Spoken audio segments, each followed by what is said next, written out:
Story number 1. A spiritual story of the master and the student. A young monk once asked his Zen master, "Master, what is the path to enlightenment?" The master handed the monk a broom and said, "Sweep the temple." The monk, a bit confused, asked, "But I thought you would give me a more profound teaching." The master smiled and replied, "When you sweep the temple with a mind free from distractions, that is enlightenment. Every moment, every action can lead to enlightenment if you are fully present." The monk realized that enlightenment wasn't a far-off goal to attain, but something available in every moment if one approached life with presence and mindfulness. Through his mundane act of sweeping, the monk came to see that enlightenment lies not in grand concepts, but in the simplicity of being aware of each present moment. The reflection of this story is, enlightenment is not a distant goal. It's found in the present moment, in the simplest of actions. Story number 2. A spiritual story of the bamboo and the oak. An oak tree and a bamboo grew side by side in a forest. One day, a mighty storm swept through the land, and the oak tree stood firm, proud, and unyielding, while the bamboo bent with the wind. The storm raged for hours, and when it finally subsided, the oak tree had been uprooted while the bamboo stood tall. The bamboo, though flexible, had survived while the rigid oak had been broken. A lesson here is that sometimes in life, our rigidity and resistance to change can be our downfall. Flexibility, humility, and adaptability allow us to navigate life's storms with grace. The reflection of this story is, in life's challenges, it's not the strongest who survive, but those who can bend and adapt. Story number 3. A spiritual story of the Zen Master and the cat. A Zen Master and his disciple were sitting in their simple hut when a cat wandered in. The disciple, noticing the cat, began to focus on its movements. "Master, what do we do with the cat?" the disciple asked. The Zen Master replied, "Just be with it." A disciple watched the cat, trying to analyze its every action, but the master remained still, simply observing. After a long pause, the master said, "True Zen is not in chasing or analyzing, but in being fully present, whether with a cat, a tree, or another person. The key is to simply be with what is, without distraction or desire." The disciple realized that in each moment, even the simplest things, there is an opportunity to be fully present. The reflection of this story is, true mindfulness is not about doing, but about being fully present in each moment, no matter how small. Story number 4. A spiritual story of the gardener's wisdom. A gardener worked diligently every day, planting seeds, watering them, and nurturing them as they grew. One day, a young boy asked the gardener, "What's the secret to growing such beautiful plants?" The gardener smiled and said, "Patience. Plants don't grow overnight, and neither does wisdom.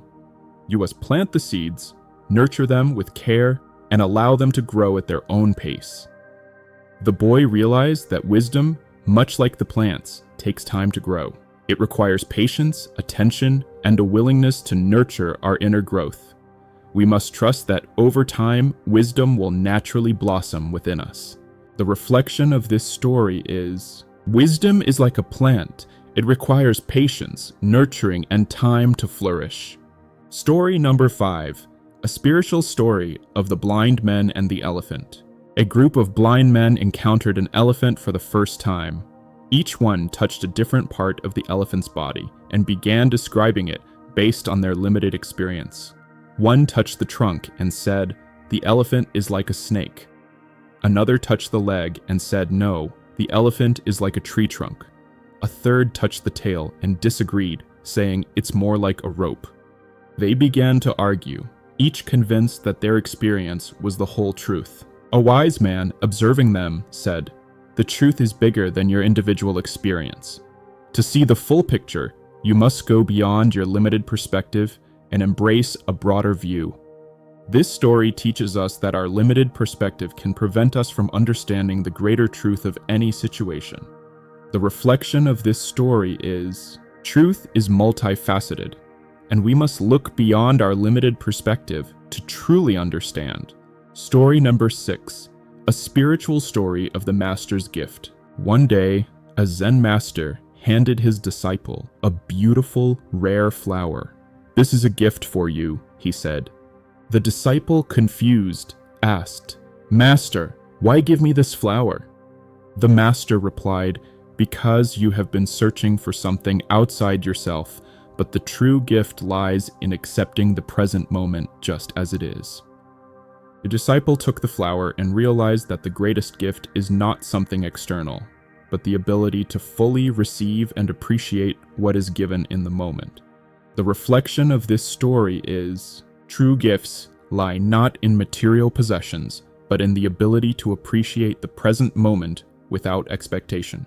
Story number 7, a spiritual story of the broken pot. A woman had 2 pots, each hung on a pole and used to carry water from the river to her home. One pot had a crack in it, while the other was perfect. The perfect pot would always arrive full of water, while the cracked pot would lose some of its water along the way. The cracked pot felt ashamed, thinking it was inferior to the perfect pot. One day, the woman said, "Do you see the flowers on your side of the path? I planted them there because I knew you would leak water. You have been watering them all along." The cracked pot realized that its imperfections had led to something beautiful, something the perfect pot could not accomplish. In life, our flaws may lead to unexpected beauty and growth. The reflection of this story is, our imperfections often lead to unique beauty and purpose that perfection cannot. Story number 8, a spiritual story of the blind monk. A blind monk was sitting by a river meditating. A passerby stopped and asked, "Master, why do you meditate if you cannot see the world around you?" The monk smiled and replied, "I don't need to see to understand the world. True vision comes from within, from awareness. The world outside may change, but true peace comes from seeing with the eyes of the heart." The passerby was surprised by the monk's wisdom and realized that seeing the world through external appearances is often less important than understanding it from within. The reflection of this story is, true vision comes from within. Seeing with the heart often reveals more than seeing with the eyes.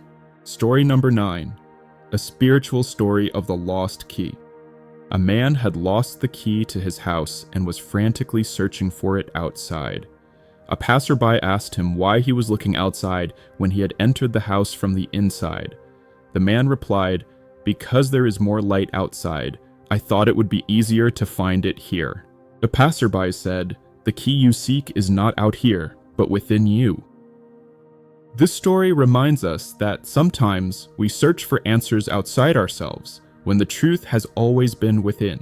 The reflection of this story is, the answers you seek are not always found in the external world. Often they reside within. Story number 10, a spiritual story of the stone and the water. A stone lay in the middle of a fast-flowing river, refusing to move, stubbornly holding its ground against the rushing water. Over time, the water gradually wore down the stone, softening its edges. Eventually, the stone began to yield, allowing the water to flow more easily. Sometimes, life's challenges can feel like a force trying to change us. But like the stone, we can resist and suffer, or we can surrender, allowing life to flow through us with less struggle. The reflection of this story is, resistance causes suffering, but surrender allows us to flow with life's natural rhythm.